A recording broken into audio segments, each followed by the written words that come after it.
Hey, welcome to Caching in the Northwest. You know, this is the podcast from the birthplace of geocaching right here in the great Pacific Northwest. Now, it's Thursday at 9 p.m. Pacific, and they call me Chris of the Northwest. And we're going to talk about geocaches and geocachers from here and all around the globe. So while you're listening to your new favorite song for the 18th time today, we'll be caching in the Northwest. I just heard my favorite song. The podcast theme song. Although I don't know if it's just me, but it seemed like it was cutting out. I was going to say, did you really hear it? Because I'm hearing it. I heard it in a way I've never heard it before. Oh, interesting. So yeah. Anyway, commenting about our audio already. Yeah. Must be the interwebs. We broke them again. Yep. Didn't take long. It happens. Thursday night, 9 p.m. It's time. And tonight we're talking about the Project Alpha Papa Echo Cache. Or the A.P.E cache in Brazil. Yes, there's another active A.P.E cache.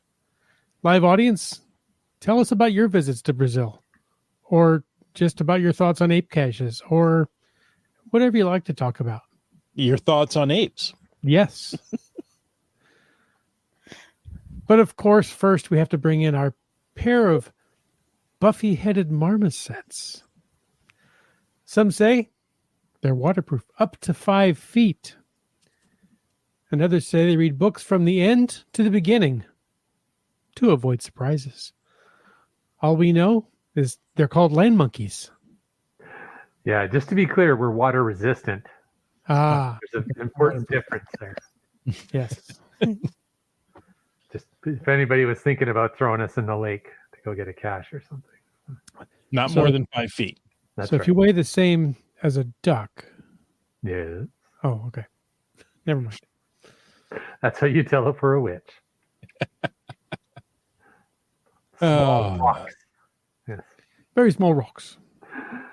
All right. Hey, well, before we go on to discuss other ways to tell if somebody's a witch, a quick reminder that we appreciate the support of our patrons who help to keep this podcast coming each and every week. A thanks to our corporate Denali level sponsors. First of all, that would be Land Sharks. Land Sharks shares with us that it has been great seeing so many out-of-town visitors coming to visit their newly award-winning geocache and, of course, visiting the store. Please keep in mind the store is open Monday to Friday, 9 a.m. to 5 p.m., whereas the geocache, well, that's available 24/7. So, you know, if you really want the full experience, I suggest 2 in the morning. Ooh. But avoid the crowds. The Victoria Police love that kind of stuff. Sure.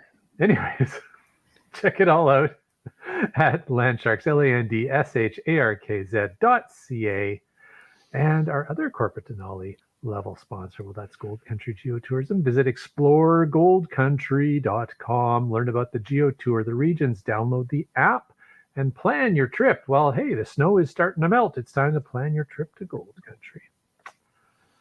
You can do that at 2 in the morning as well. You could also be doing that at 2 in the morning. Absolutely. And if you want to know more about supporting this here podcast, please consider going over to the Patreon link, clicking that on the cachingnw.com website. Now, I have to ask Mrs. Land Monkey a question. I don't know if she knows this, but what is a glow?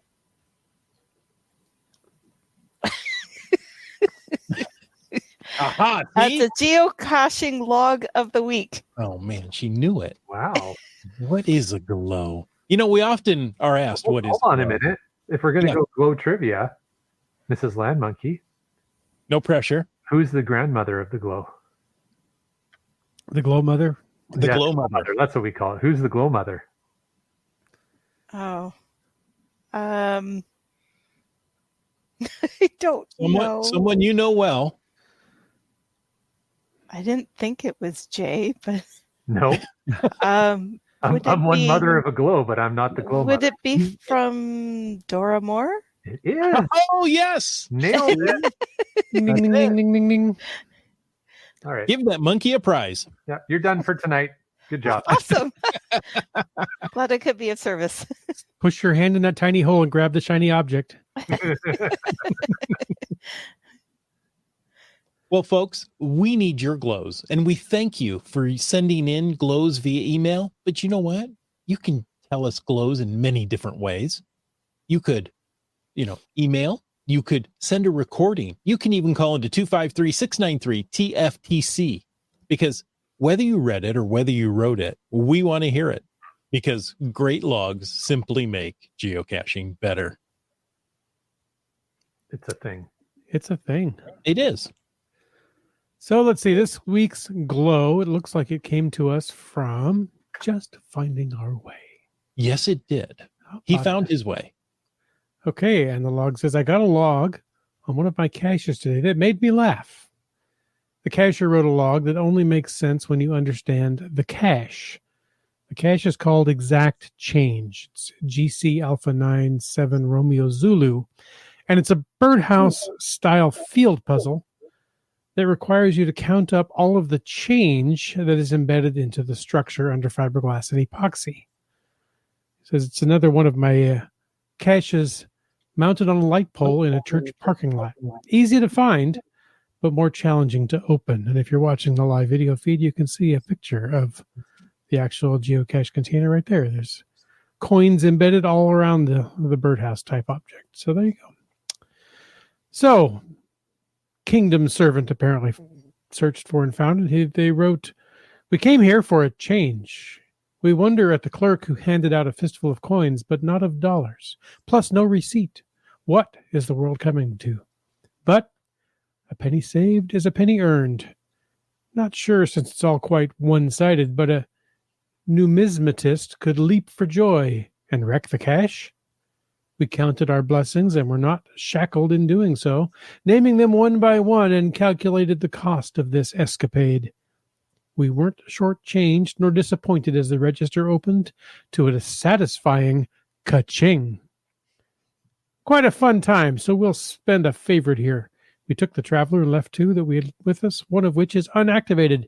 Thanks for the fun, and get a receipt next time. Sign the log. Thanks for the cash. There you go. That's pretty cool. Yeah, very cool.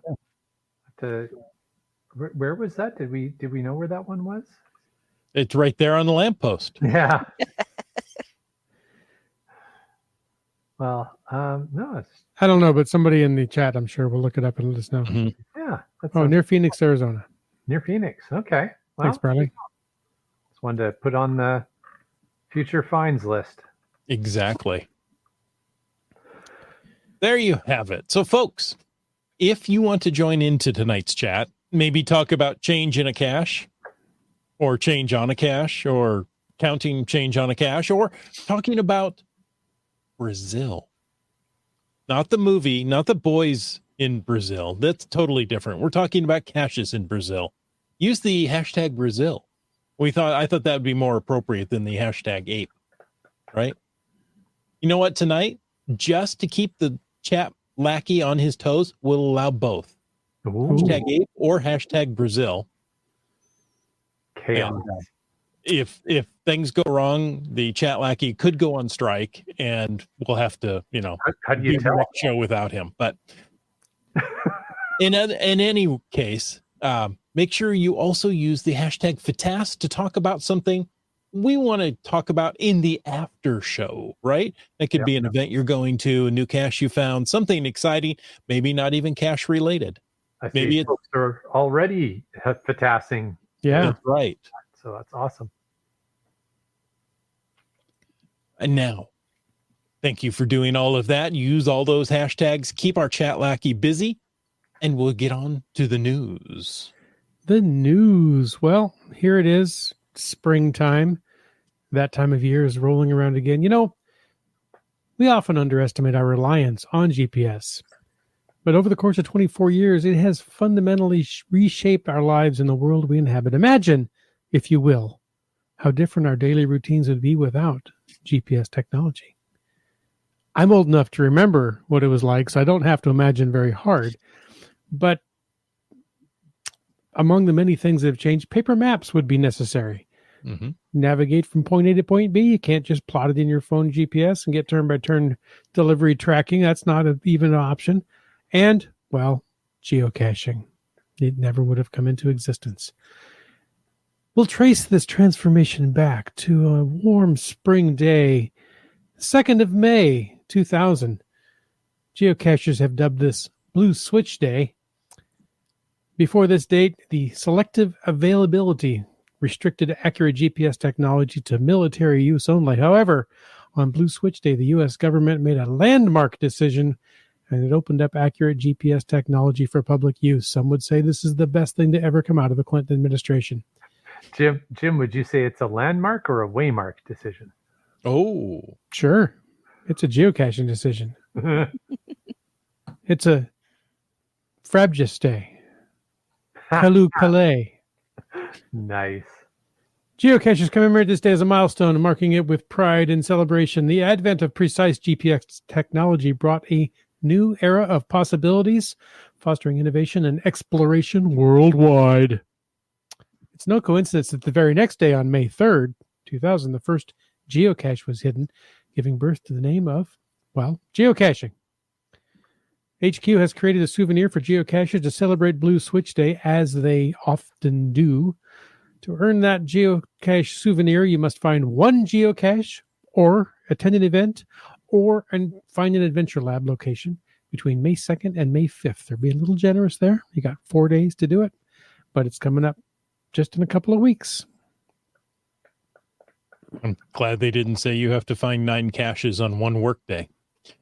They've done something like that before. You realize that Blue Switch Day this year is on a podcast night. Of course it is. It's on a Thursday. I'll be feeling blue.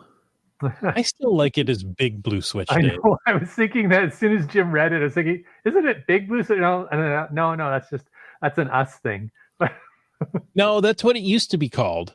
Was it? And now it's just Blue Switch Day. Apparently, everything's downsized.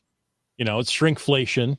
It's just Blue Switch Day. I think we should just maintain Big Blue Switch Day. And then in a few years, it'll be Micro Blue Switch Day. Nano Blue Switch. Yes, exactly. But leave it to the government to come up with something called selective availability. Yes. Right? How about just not accurate? Yeah. Have you ever thought, and I hadn't really thought about it, and it's funny because a number of times we've talked about this story and how long we've known about this for, but the fact that the first geocache was hidden the next day. So it's right. It's not like a year later somebody went, here's an idea. So it's like the next day somebody's like, here's what I'm gonna do. Like, that's pretty crazy that was he came up with that idea like immediately. Mm-hmm. You'd access government names are never cool. No. But typically abbreviated. Well, that's with right. The exception of Acronyms. the Ministry of Silly Walks. That is very cool. Well, tonight we are talking about the Project Ape Cache in Brazil. And I don't know if you were here 2 weeks ago. Maybe you just listened to the podcast yesterday. Maybe it's on your playlist for tomorrow.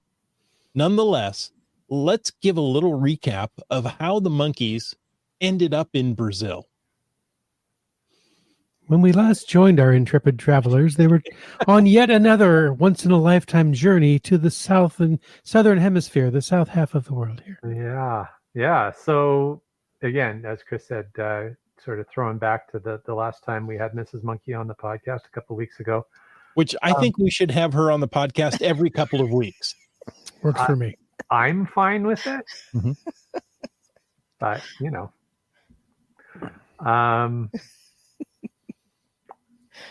no comment. Yeah. No comment. I noticed Mrs. Land Monkey has been quiet. No, she's not weighing going to in on this particular topic. Yeah. She's doing that to spare your feelings, Chris, by the way. Yes, I'm sure she is. All right. But yeah, so we talked about our adventure down to Antarctica, which had us spending a few days in Buenos Aires, Argentina, then down to the very south of Argentina to a town called Ushuaia, from which we set out across the Drake Passage, spent 5 days along the Antarctic Peninsula, exploring and having lots of fun. Then over to the Falkland Islands, and then back to Ushuaia, where we got off the ship and flew our way back to Buenos Aires. And that's kind of where we'll pick up the adventure from. But that's what we talked about in the last podcast. And if we were to break this huge adventure into kind of two main chunks, the first chunk would have been the Buenos Aires, Ushuaia, Antarctica, Falklands bit. And then the next bit is it's generally it's kind of encapsulated as the ape cache, but I think what we want to talk about tonight is like how much more than just the ape cache the experience was. Wait, there's more? But wait, there's more. Now how much would you pay? Operators are standing by. Call now. Poof. Okay, so I remember you guys talking about penguins and ice and your adventures changing at the last second, and you got amazing warm winter jackets that you get to keep and all that kind of cool stuff. Now that you're frozen through, except, laying on your heated bathroom floor to thaw out, something like that. How'd you warm up after your chilly adventures in the South Pole? Laura, where was our next big destination that we went to, Laura? We went to Iguazu Falls, which is still, I think we still landed on the Argentina side. We started there, yeah. But that particular area is kind of right where the three countries meet. So we did have a bit of a day trip. I think, we had a few day trips, I guess, but where we actually went to Paraguay and then of course Brazil and Argentina. But we did stop at a place called Iguazu Falls, and I find it reminds me very much of Niagara Falls. In part of the look of it, but also the fact that it's in two countries. So like Niagara Falls, where you can visit Niagara Falls from the US side and the Canadian side, you can also do the same thing there. And that is what we did. We spent one day visiting the park on the Argentinian side, and then we spent a day visiting it from the Brazil side. And although, some of the views, I don't want to say they're the same. I mean, the views are spectacular, but very different from each side. I think you can, I think it was worth seeing it from both sides for sure. Yeah, absolutely. GSM times 2 asks if there was an earth cache there. Several. And we found as many as we could. Reasonably. I think we got most of them. There was a couple we just couldn't get to. But absolutely, there are earth caches and virtuals there. In fact, what's kind of cool is the virtual on the Brazil side, right near the top step of the falls. We later on the same trip ended up having dinner with the CO for that virtual cache, which was pretty cool. Nice. That was fun. Now, then we did the earth cache in Brazil for in another area with her, I believe it's her husband. Yes. Anyways, so we said, oh, by the way, we're sending answers to you for this and answers to you for this tomorrow. Well, and what's funny, good timing. This morning, I got an email back from Old Bard, the earth cache owner, just saying Diego that he had a great time having dinner and meeting up, and so that was kind of cool. So. Nice. Now, are these two new countries for you? Argentina and Brazil and Paraguay. and Paraguay. Yes. Yeah. So they were all new country. Well, Argentina technically wasn't at that point of the trip. We had been in Argentina for quite a while.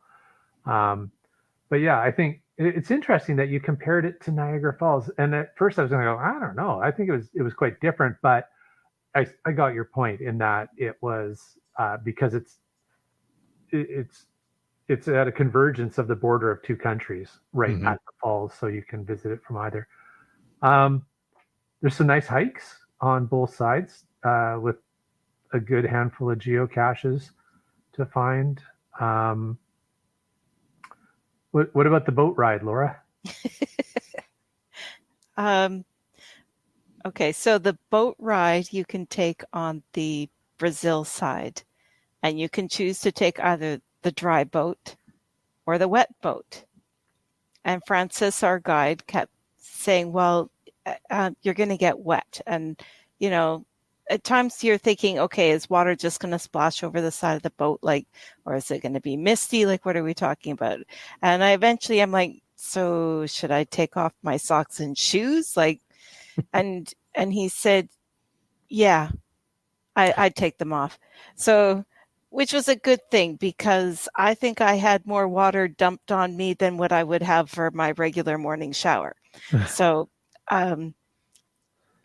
they basically drive the boat right under the water is what it felt like anyways. But Jay has video of that. I haven't quite seen it yet, but But you were there. Yeah. Yeah. If you watch my latest YouTube video about the Pacific Northwest Trolls, my intro clip that I've created a new intro clip, and one of the scenes in the intro clip is that boat ride, is us in that boat ride. So that's one way to get a 2-second snippet, but there's more footage coming. But yeah, that was pretty awesome. And yeah, you get wet. But considering it was 34 Celsius and plus 100% humidity, it felt really good to get wet under the water. And the virtual that they have there, you're going to get wet on that one too, because the force of the water and the spray and everything that's coming down, even on the bridge deck that you're walking out on, you cannot go out there and not get wet. Well, at least not when we went anyway. Yeah, that's an interesting point. On the Argentina side, you're kind of up above the waterfalls for the trails and everything. You're kind of at the top, and you walk out on this really neat path. In that photo, Chris, if you put that photo back up for those who are watching the video. I can't. Oh, okay. Well, the image that you had, if people can recall, it was a really nice aerial view of Iguazu Falls. There's this, it looks like it's like a big river delta that kind of all of a sudden drops into a canyon, is kind of effectively the best way to describe it. But it's a huge canyon, and it's beautiful. But the Argentinian side, the trails kind of skirt along and then go out on some boardwalks out above the falls in that river delta type area, where you can see the falls and see them dropping down. The Brazil side, you kind of start at the river and work your way up to that. So when you, as Laura was saying, when you walk out to do the virtual cache on the walkway, so there you go. Yeah, thank you, Chris. So it is a horseshoe shaped falls. Yes. Extreme horseshoe. Extreme horseshoe. And you definitely can see, I thought we could see a fair bit of the falls on the Argentina side, but then I found I was quite surprised when we got over to the Brazil side of how much more you could see. And so and they are tiered. The image is the Argentina side, and the bottom part of the image is the Brazil side. If you split the falls right down the middle in that picture, the right that long walkway or bridge, that's in Argentina. Is the Argentina. Okay, that looks like quite a hike out there. It is. Yeah. And then it looks like in the bowl there of the falls, there's no chance you're staying dry. No. Not at all. But it was awesome. It was amazing. So yeah, Iguazu Falls. And like Laura said, we also had the ability to get an event in each of 3 countries in one day, because not far from the falls is the border between Brazil and Paraguay as well. So you've got 3 countries all sort of coming together there, which is a lot of fun. Did you ride over in a barrel? It was tempting.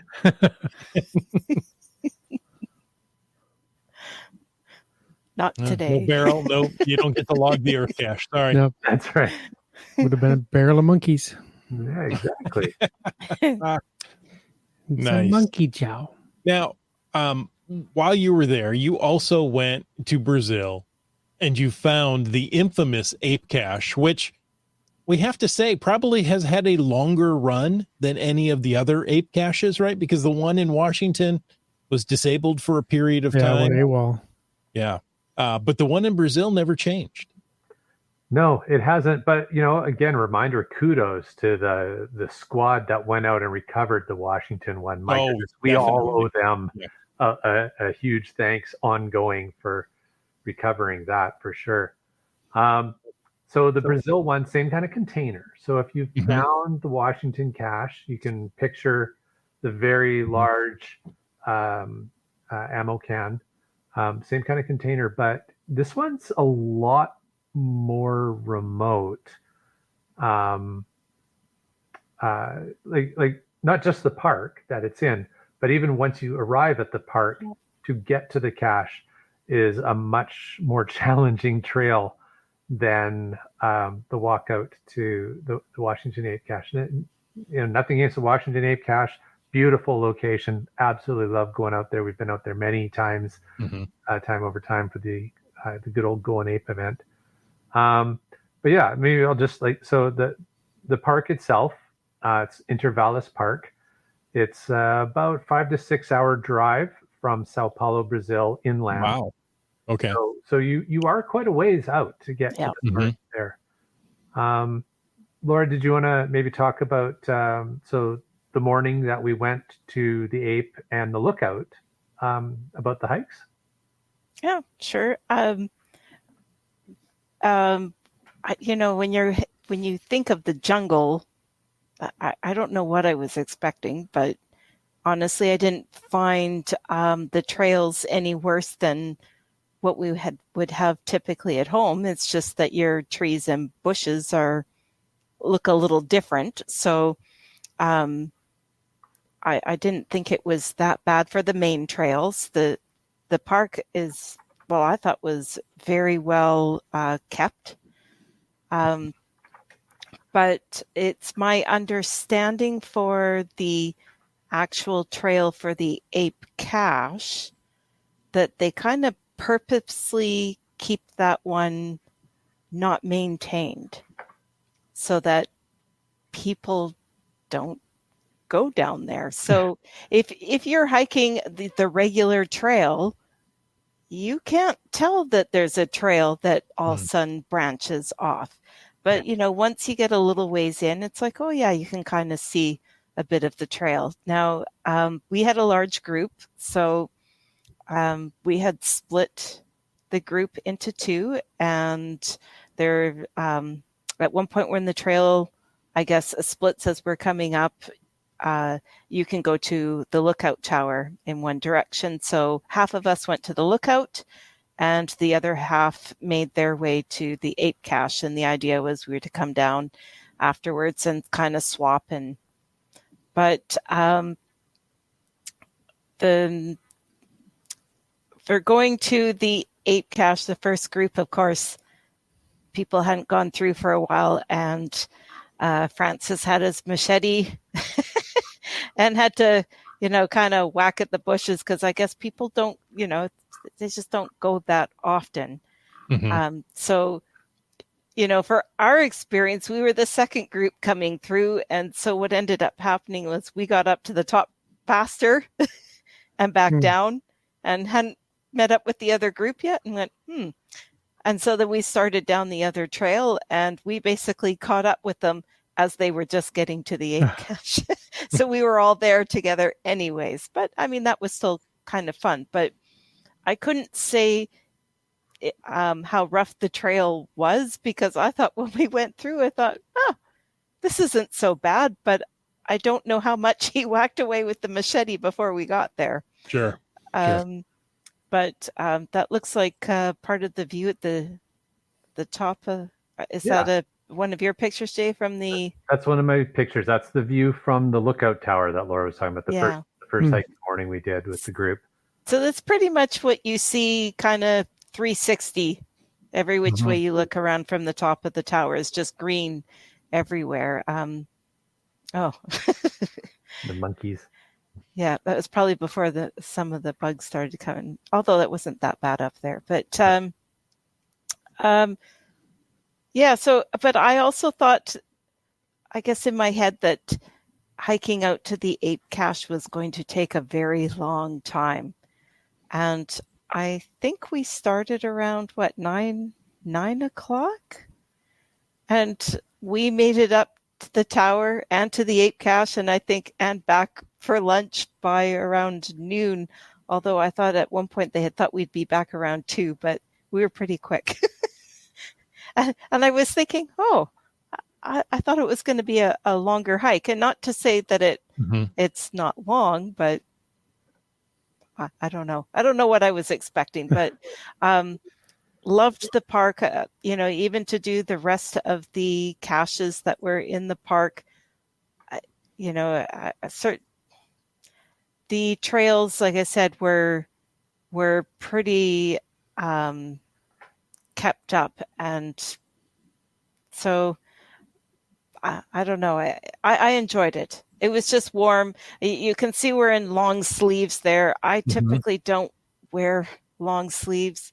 In fact, I hardly ever wear anything that's long sleeved because I'm always too warm. But we were just warned, to be careful of, ticks, I think. And so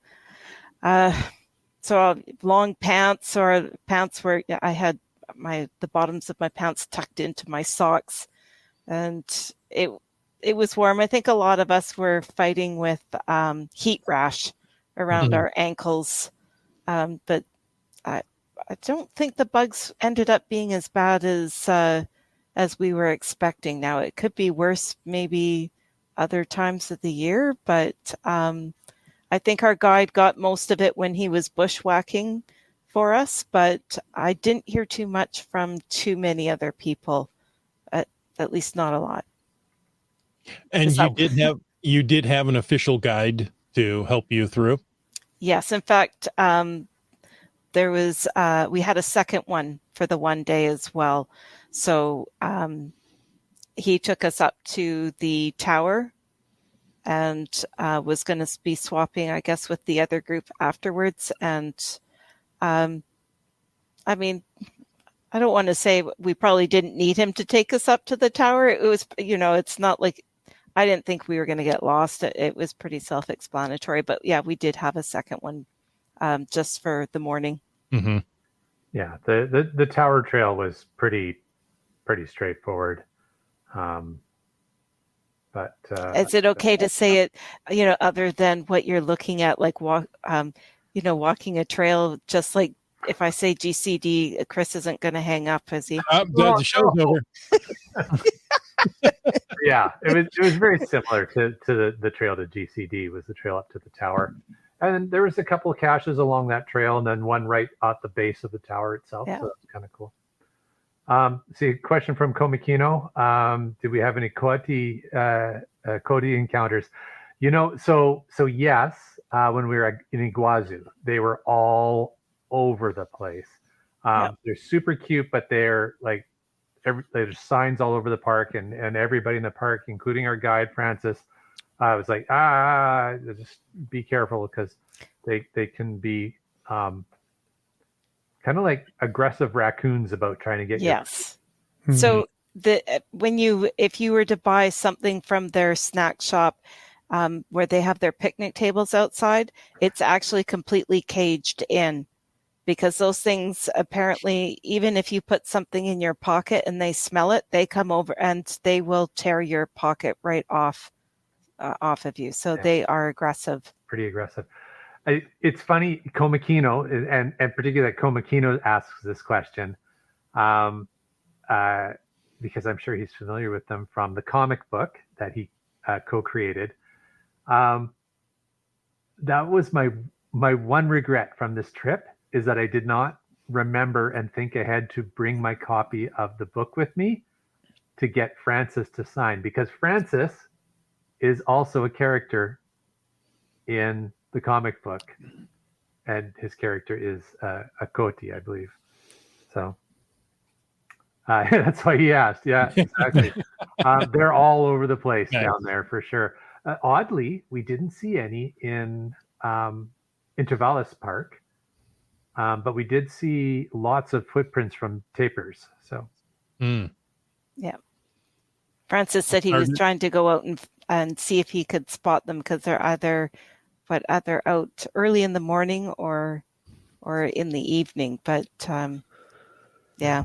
But it was kind of cool to. It was funny because I had forgotten about it until Francis and I were chatting, and we were chatting about different, trips we've done and stuff like that. And we're just sitting down over a beer one night in the park, and it clicked for me, like, you're in the comic book. And he's like, yeah. And he said, and aren't you? And I went, yeah. It was hilarious. So there you go, Komakino. You're bringing the world together through your art. There you go. Nice. So you talked about the long bus ride or, drive out there. Is that at one point in your journey, you phoned in a message that we played on a prior episode with some listeners of the podcast along on the journey with you? So shout out to them. I forget their names. I'm sorry. But is that was on that trip too? That was on journey the bus ride out to the park. Yeah. Okay. We were. I'm pretty sure it was either on the way to or on the way back from the park. I thought it was on the way to, but yeah. I can remember their real actual names, Bruce and Jen, but I can't remember their caching names. Henny Penny. Toy. It has toy in it. Yes. I think. Yeah. Anyhow, I know. wonderful people. Tease toy. That's it. Yes, I remember we talked about them on the podcast that night. Mm-hmm. Yeah, so shout out to them. Great, thanks for listening. And yeah, absolutely. And that was fun, right? To be able to a couple times just record just a little bit of audio to send in for you guys. Cool. I love it. So you described a little bit about the park. Is it a big destination, or is it? I mean, now in the geocaching world, it's a big destination, but yeah, what about in the rest of Brazil? Is it just it's one of those parks, and we have them, and it doesn't get much attention? It is. It's a state park. So I mean, you could kind of like randomly look at a map of Washington and do this with your finger and go, that state park. That's kind of what it is. So it's not like it was chosen because it's the most famous state park in Brazil or anything like that. Mm-hmm. So it is kind of funny because I know even talking with Brylang, who works with a couple of folks from Brazil, and he was asking them about the Intervalis State Park, and they were like, Brian can tell the story better than I can, but the gist of the story was they're like, I don't know what you're talking about. So it would be like, randomly naming one of the 100 plus state parks in Washington State, and somebody going, I don't know, I've never been there. I still don't know if you have to have reservations to go in there or not. But I mean, it's not like we saw the public coming in, like if you wanted to just drive out to one of our parks here for the day or something. It's. But you're way out, like Brazil. Well, you can look at a map and go, yeah, Brazil's big, but right. Brazil, it's kind of like British Columbia. Like the population is all along the border. The population in Brazil is all along the water line. Like you go 6 hours in, there's like the occasional small town, but yeah, there's not a lot of people, and so these parks are in the sense of a destination park, like you would have to plan to make your way out there and spend some time. And I think on our way out, there's a little town that you get to, I think, shortly after you get off the gravel road. But there was a virtual cache there, and we were trying to ask the bus driver if he could get up to this area to stop for the virtual.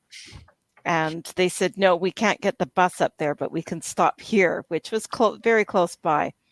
So we used that kind of as our bathroom break and all that kind of stuff, but visited the stores. And I think every single time we stopped, for most people, it was, we need ice cream. It's too hot.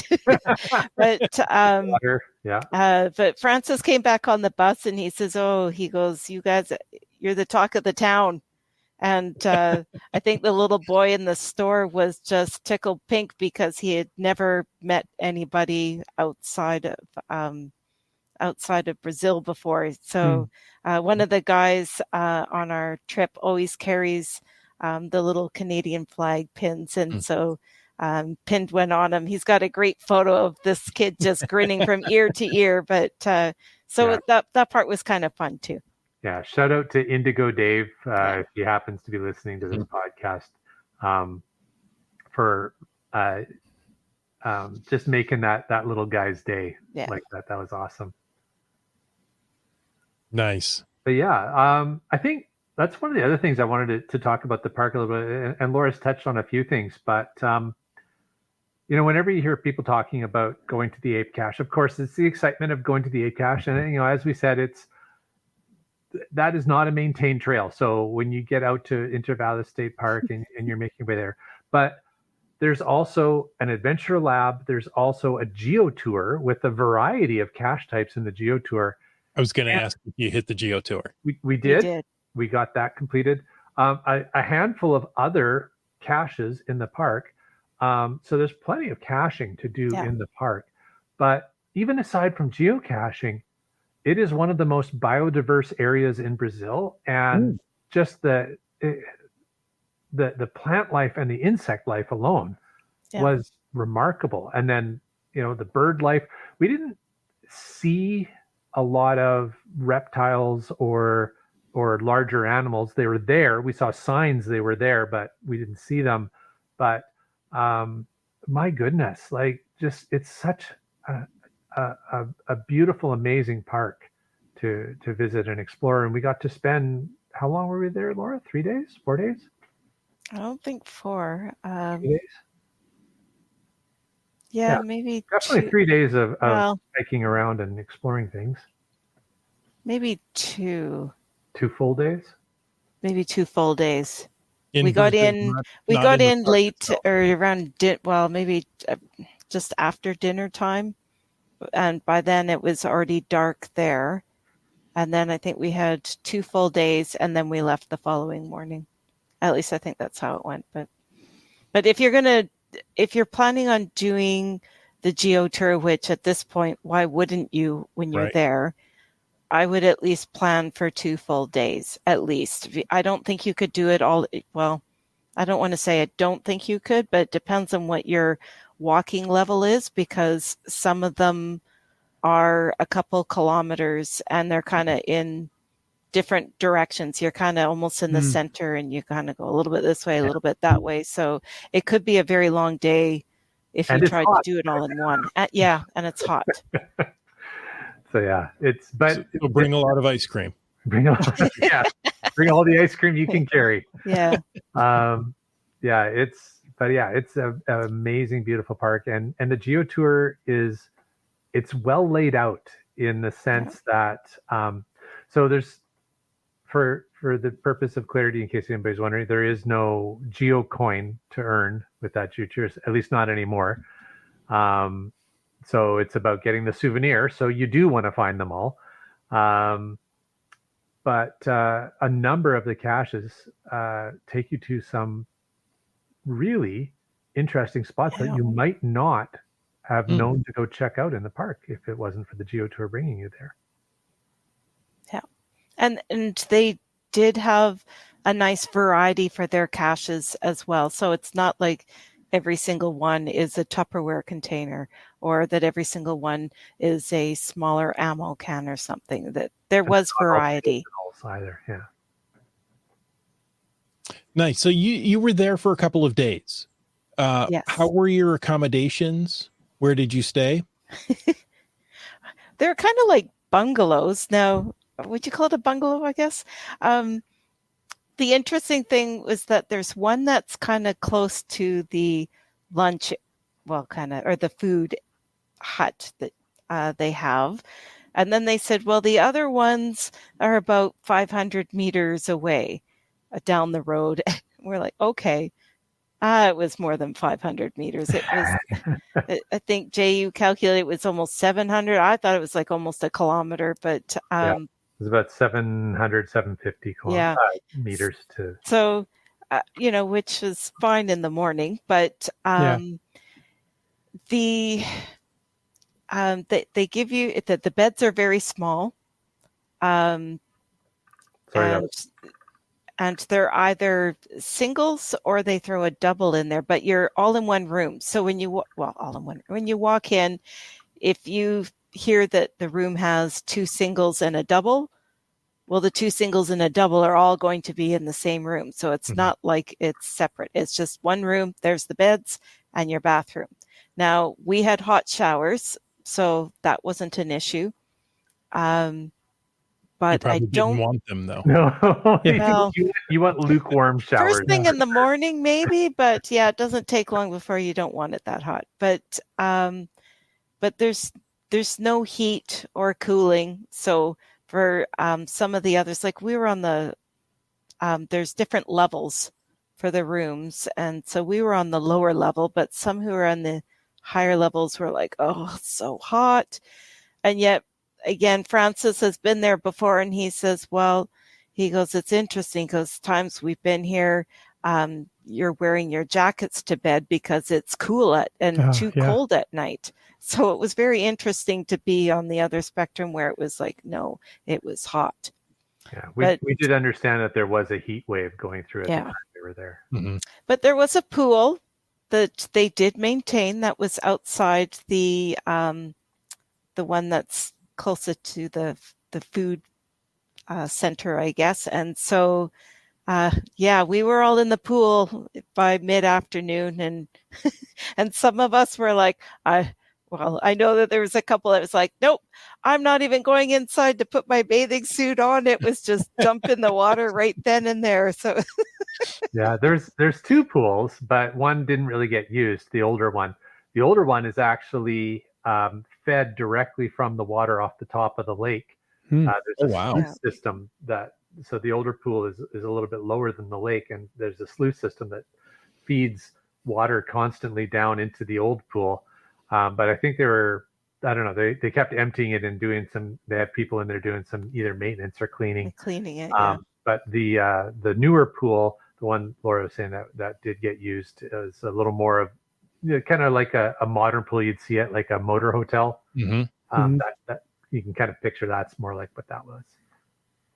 But yeah, the accommodations, I mean, I guess you could argue a little bit rustic, but it was comfortable. You weren't laying on the ground, so you're just going to sleep.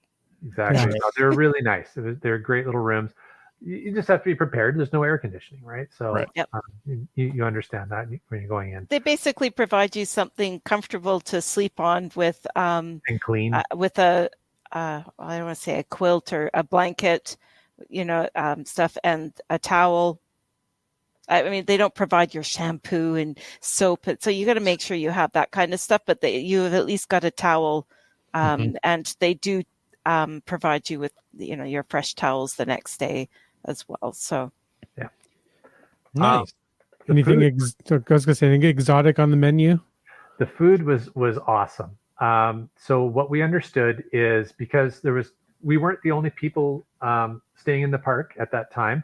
There was a small group of bird watchers who were visiting the park at the same time we were, and a much larger group of university students studying Shoot. Something. Sorry? Insects, bugs. Insects. I'm trying to remember the proper name for that. Etymology or something. Etymology? Etymology. Yes. Yeah. Entomology. Entomology. Entomology. Etymology is words. Entomology is bugs. Insectology. Insectology, exactly. Anyhow, which was kind of fun as well because many of them spoke English as well as Portuguese, and we could show them pictures that we had taken during the day, and they would go, "Oh yeah, that's one of these, or that's one of those," and so it was kind of fun. Bugology, yes, thank you, Cohen. There you go. That covers it. Yes, what is the etymology of entomology? Who knows? But lots of fun from that. But I guess my point being, there's a lot of people using the dormitories or cabins, or whatever you want to call them, in the park. And because of that, that all of us were going to be there, there was a family that lives on a farm just outside of the park who, when large groups are hired to come in and do the catering.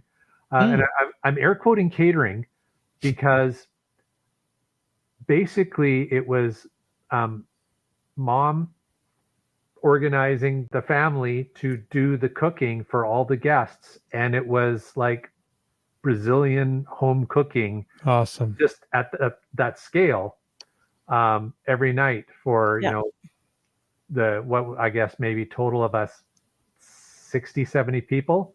Wow. Yeah. And of course mom does that. Mom would do that anyway, right? And oh my goodness, the food was so good. Oh, I loved it. My favorite was the dessert that I still don't know the actual name. I'm going to have to ask what it was called. But it was kind of, it was a very sweet, it was like a big bowl of this kind of like a mash type thing. It's hard to explain, but I can picture it now. It's interesting because when you look at it, you kind of go, what is that? Because I don't want to, it didn't look appetizing, but I thought it's always you don't know until you try it. You got to try it at least. Sure. Exactly. And maybe not everybody liked it, but we liked it. And then of course the surprise afterwards was trying to guess what it was. And I would lean towards plantains if No. That's what I thought. Yeah. I was thinking like plantains and brown sugar is like mushed up together, and that's what this is. Like that was my thought, Chris. And Francis came around one of the evenings, and he was sitting down with us, and he was like, "Okay, guess what this is." Okay. What are you going to say? Well, I think you had guessed banana at first. Like sometimes when bananas are really ripe, they get that sweet flavor. But apparently it was pumpkin. Jay normally does not like pumpkin, so that's why I found it particularly funny. But I enjoyed pumpkin it. Spice lattes in his future now. Nope. But I'll tell you, you take me back to Brazil, I will have that for dessert every night. It was delicious. It was good. Pumpkin, huh? I wouldn't think pumpkin down in it didn't look like pumpkin. Right? Yeah. It was really interesting. And so then there was a lot of... It could be a different looking gourd. Yeah. Right? There's a lot of pork and beef, rice, salads with like fresh veggies, and the food was so good. We were treated so well. It was very good. So you would recommend this? I would highly recommend this, but I think, and Laura made a comment earlier of like, I don't know if you need a guide or not. But I would really recommend getting a guide. And, Francis, this is what he does. He organizes groups and takes groups into the park. And he does it in the stages. So he was also our guide at Iguazu. So he was with us for Iguazu. And now, granted, I don't know what other guides. I don't know if there's like the other fellow who was there. if he's like lives in that area close by. Francis actually does live in Iguazu. Yeah. And so Okay. he was flying out with us as well. So if you're thinking about going down by yourself, well, it might be a little expensive if you're Yeah. flying a guide out from there. So Yeah. that's why I say I'm not totally sure how that part works, but as a large group, it didn't hurt to have Well, that. and So, then kudos to Land Sharks for doing all that organizing to have Right. Francis with us for that whole extent. Mhm. That was part of the package of what we were all paying in for to go on the tour. But Francis was an amazing guide. Just a wonderful individual, but just really knew what he was doing the whole time. Just made it so easy for us. I have spoke with other geocachers who've gone down to Brazil to find the ape cache, and either they've hired a guide or had a previous or a local geocacher to help them. Yeah. So okay. it's something they suggest, highly, to have somebody there to help you find this, because it's not like finding a geocache in the US or Canada, right? In North America, where the trails are clearly marked.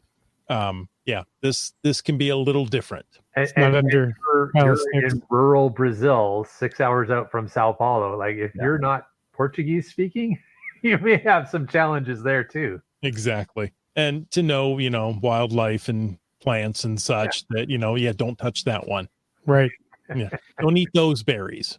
Connecting with the locals is always so Exactly. valuable. And it doesn't matter if you're going to Texas or New England, having somebody who knows the local area is makes the adventure so much better. Yeah. So, And like you said, the food, culture, the place. Mhm. I like when I travel to find churches. I mean, did you get anywhere fun to go to church on Sunday? That was not on the agenda for us. Okay. It was a bit of a go adventure. I think we sort of mentioned that the 2 episodes ago when we were on about the first part of it.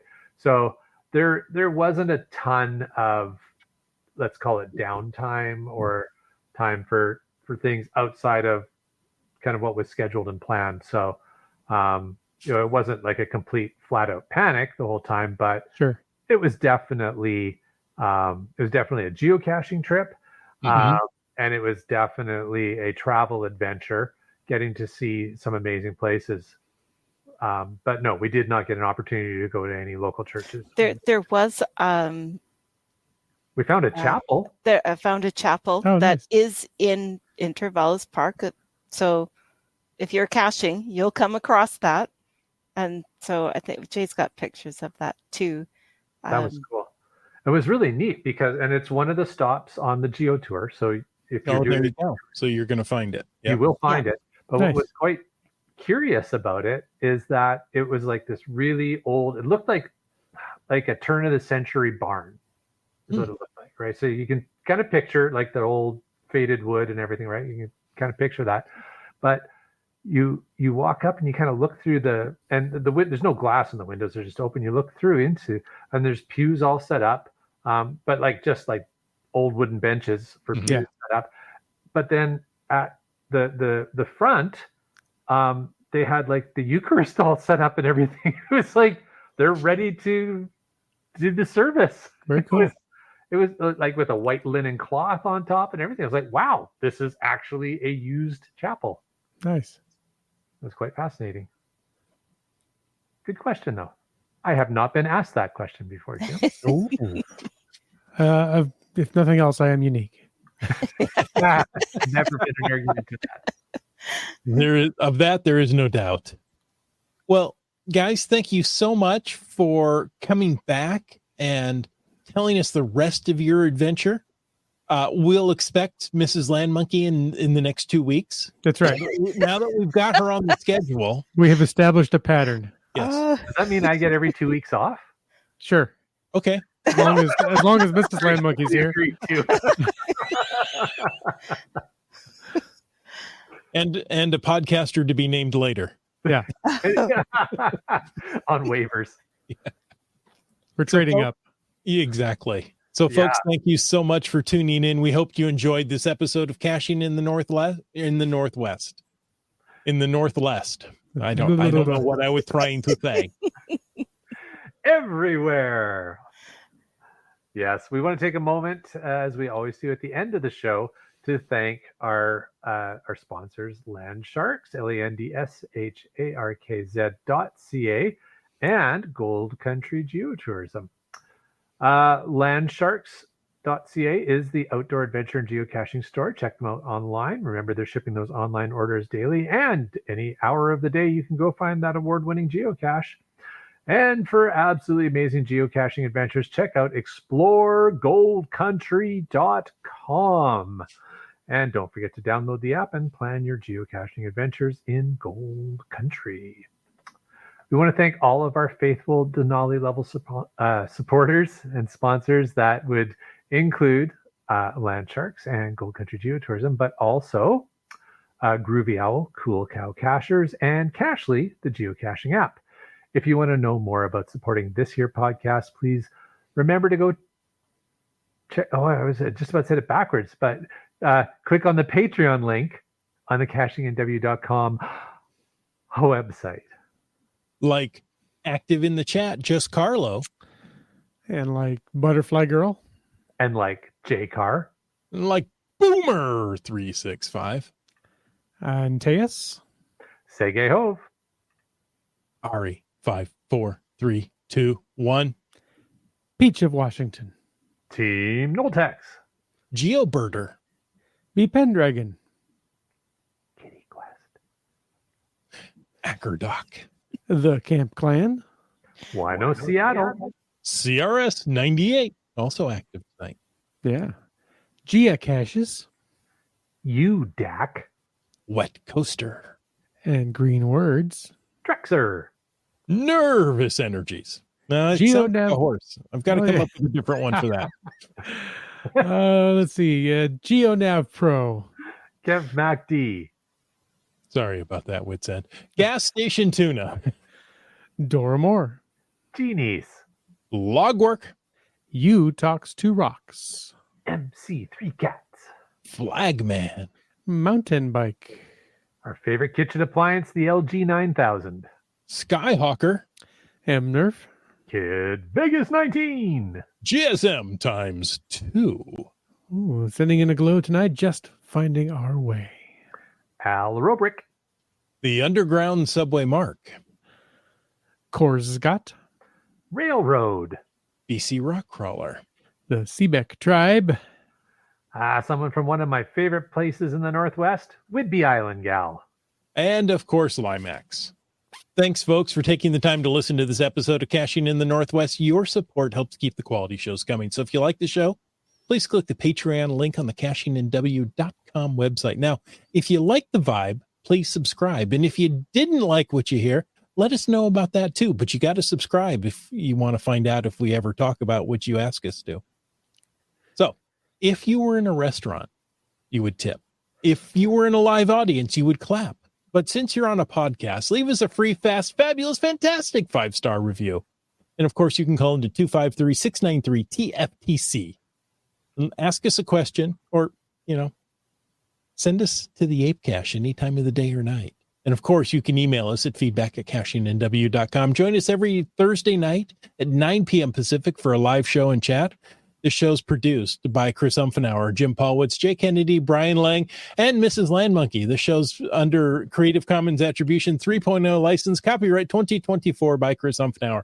And folks, I ask you to stay tuned for The After Show. The After Show.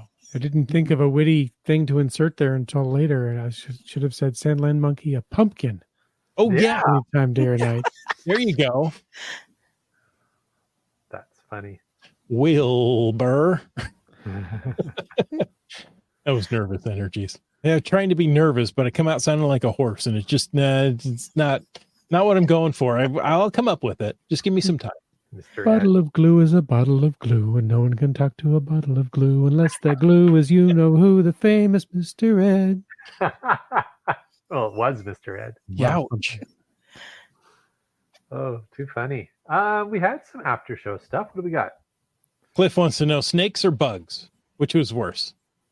Didn't really see many snakes. You saw one snake. We right? saw one snake, and it wasn't big, but I wouldn't say it was really small, but I think we got one picture of it, and they looked at it and went, yeah, it's not dangerous. And that was it. Well, Okay. And honestly, the bugs weren't that bad. Like, we were warned before we even left on the trip. It was like, oh, mosquitoes. So we brought like our mosquito head nets. Mm-hmm. We had lots of mosquito repellent and everything. Really didn't need anything. I found that was better. I think I got bit more when we were in Buenos Aires and the worst in Uruguay. Yeah. And the rest of the trip wasn't that bad at all. Intervalos was fine. And the bugs in Intervalos, there was such a diversity of them, but it wasn't like they weren't bad. It was they weren't swarming you. No, but there's like so many different types of butterflies. I have like SD cards full of butterfly photos. And we saw praying mantis and beetles and all like that. Like I said, having the entomology students there was fun because we would just like be going through the cameras with them. Like, oh yeah, that's what I do. That's what I do. Yeah. So great question. We've got some great FTAS tonight. And before we get into the FTAS, let's hit Dora Moore's here. The souvenirs for 2001, 2002, 2021, 2022, and 2023 all have big Blue Switch Day on them. Aha. Yeah. See, it's shrinkflation. Now it's just Blue Switch Day. They're busted. Yeah. I thought last year was just Blue Switch Day, but they were still big. It was because there was this whole discussion we had with Rock Chalk about that. What a bunch of liars. I know. Wet Coaster says, so Switch Day, 4 days to get the souvenir. Earth Cache weekend, 2 days to get the souvenir. Math is hard in Seattle. Yeah. That's funny. Yeah, touche. Nice one, Wet Coaster. Okay. We're jumping around a little bit. It's okay. From CRS 98, the missus and I were able to visit Carlsbad Caverns today. It was absolutely incredible. One single giant cave over a mile long and 100 yards wide for the most of it. That's amazing. Is he at a Carl's Good Cavern? Yeah. Yeah. That's been on the bucket list for a while. I'm looking forward to getting there one day. That's amazing. Sounds great, CRS 98. Thanks for sharing that. You can't do a lot of geocaching down there? Not in the cavern, I guess. I'm sure there's an earth cache. Oh, I'm sure. Why would you say that? How do you know? Oh, what else have we got? Okay. Here's one by GSM times 2. Very timely. Registration and the chance to purchase swag packages for Geo Woodstock 20 ends when the packages sell out, or April 15th, whichever comes first. Oh, it's going quick. geowoodstock.com/shop. Just a couple days left, so yeah, get on it if it's a priority for you. Exactly. Support. Are you guys going? We're going. Yep. We're all booked up. I guess that's the next thing I have to start working on is figuring out what we're going to do when we get there. Right.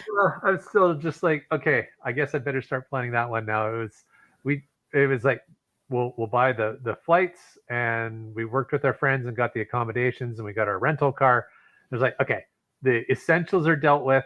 I'll deal with everything else when we get back from this trip. Exactly. We've been back for a few weeks now, so it's like, all right, I guess I better get on this. I was sure that's our anniversary weekend, right? So I always feel guilty going to Geo Woodstock. It's like I can't even ask. I'm not even going to ask, right? It's our anniversary. And my wife says, "Oh, we'd love to go to Arizona." Nice. Oh, well, okay then. There you go. I was shocked that I went and looked and was pricing flights, from Phoenix and Las Vegas and other. I looked at Costco.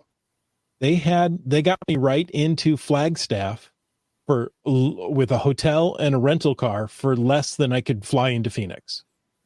Like traveling via. So sorry, Yeah, going from Costco to Costco, right? No, Yeah. no, Costco travel. You know those pneumatic tubes like the banks? They just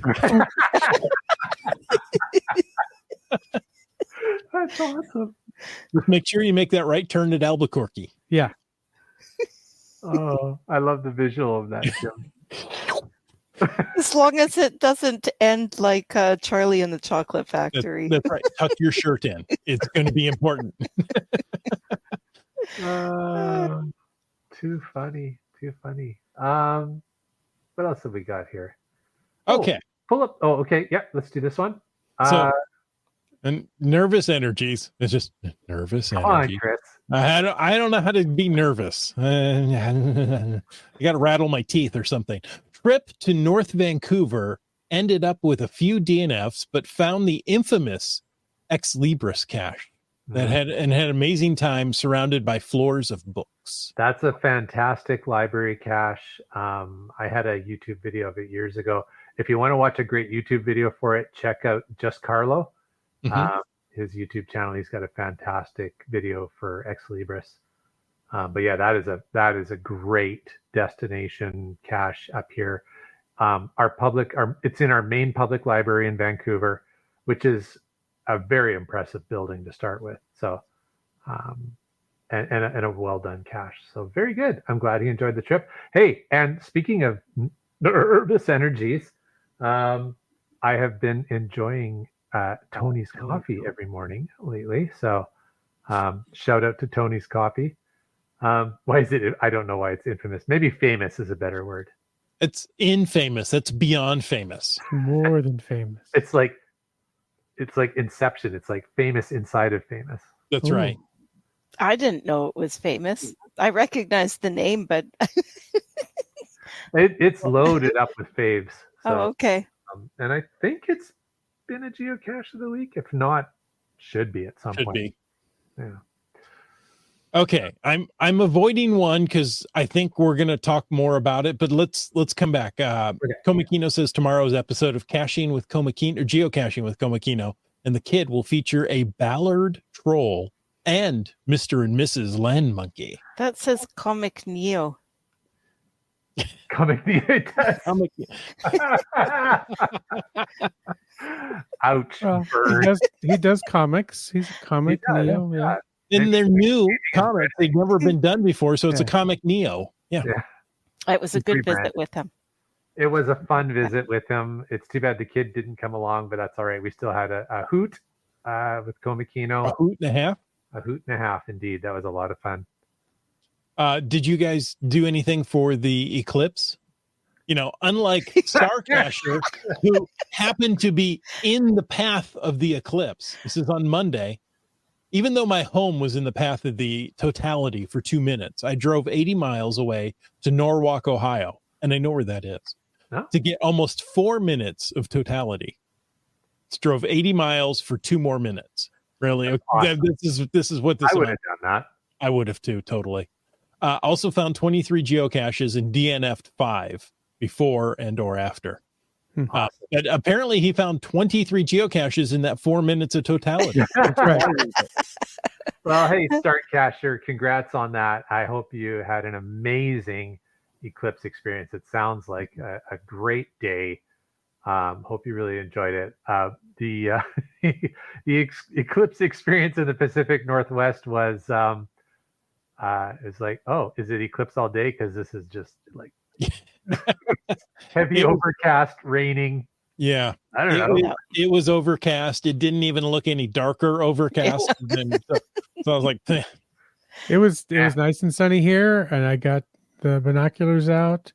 And no, I did not stare at the sun through the binoculars. But if you hold up binoculars or a telescope or something, we're over here. You can make an ocular projection here, onto something else and see the image that way. That's cool. And that worked? Yeah.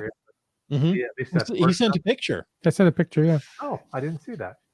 Let's see if I have time to pull it up. Chat amongst yourselves. Okay. Okay. Here we go. This is the one I was going to, avoid just because I think we're going to talk about it more. So I wanted to give us plenty of It's like time. an episode unto itself. Exactly. You know Wet what, though? Coaster, This is Wet a good Coaster idea. app. Go ahead.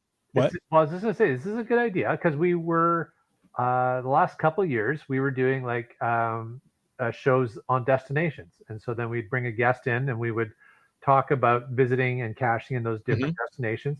We haven't done the Gulf Islands, and we haven't done the San Juan Islands, so You're right. those would be two great places to talk about. Pender, North and South Pender Island is in the Gulf Islands. It's all sort of geologically part of the same island chain, but there's a Canadian American border that goes There's a border between that all. separates these. Yeah. Yeah, but on the north side, we call them the Gulf Islands, and North and South Pender Island are in there. Beautiful. I mean, the San Juans and the Gulf Islands, beautiful places to visit. Laura, think back to our trips to Pender. Any must-find caches you can think of? Oh, it's been a while. I know that there's an Earth cache. What? Up in the viewpoint. If you want to I'm do, getting my islands mixed up though. no, you have your Earth cache. Island time. Mine is on South. Yeah, Pender. yours. That's right. I was getting my islands mixed up. I was thinking about the trail we did that had all like those fruit and vegetable caches, and then when you hiked up to the top, there was a really nice view. That's on Salt Spring, That was Salt Spring. Okay. All right. where Okay. the trail had like a letter for each. That's what That's you're the saying. one. Yes, it was on That was Salt Spring. Okay. So, but for Pender, I think there's just a lot of, if I recall, then now I'm thinking about the correct island. A lot of just really nice, like park at the side of the road, and there's a trail down to the beach. And But just so you know, they're not short trails. no, they're not. So if you think that you're going to park at the side and zip down like a park and grab, no, you're going to be doing a hike down to the beach or down to, well, anyways, and it probably isn't a short trail, so it's going to be a little bit longer than maybe what you think. Yeah. That's what I remember. Some are definitely longer than others. They may look short on the map, but some of them are not. Yeah, good advice. Good advice. But if there is one, I believe there is a library cache. So make sure you do it on Saturday when you get there because it will be closed on Sunday. We didn't get it, but I think by the time we realized that and gathered the clues or something, the library was already closed, and we haven't been back to the island since. But next time, and hopefully the disc golf one is there. Although that one you have to walk. So if you don't have time, don't walk around the whole disc golf because multi, right? The disc. I think so. Yeah. 18 holes worth of multi. Yeah, just about. Yeah, and in the chat, Kitty Quest was saying, yeah, that's my Earth cache at Brooks Point. I was just getting my islands mixed up, so I forgot that's where you were talking about, Laura. But Brooks Point, I mean, not like, oh, you got to go do my Earth cache, but no. But Brooks Point is a beautiful park. It's definitely worth the visit and the walk around. They're going next Thursday, returning on Monday. So you should be able to do the library. Oh yeah. There you go. Cool. Nice. Now, if you're a geocacher on North or South Pender Island or in the San Juans, send an email to feedback@cachingNW.com. We want to talk to you and get you on the show because that's one area, you're right, we have not talked about. There you go. Great suggestion. Yeah, would love to do that. There's the there's your photo. Yeah, so that was as much as we got here. The peak was 26%. Earlier, you can see it was transiting. It wasn't quite as much, and then it came over, and that's as much. That's as much as I saw. But it was at least sunny. Yeah. Better than what we got. Yep. All right. Oh, and Kitty Quest says the disc golf course also has a night cache that can be done during the day as well as an adventure lab. I don't think the adventure lab was there, but I No. think we might have done the night cache. That sounds familiar. It's been a long time since It was been been a while since we've been there. So yeah. But beautiful place to go. I hope you guys have a wonderful trip. Mm-hmm. Enjoy. Well, with that, we covered nearly a whole nother episode of Caching in the Northwest. But again, if you're from the islands, reach out to us. And until then, I want you to get out and get caching in the Northwest.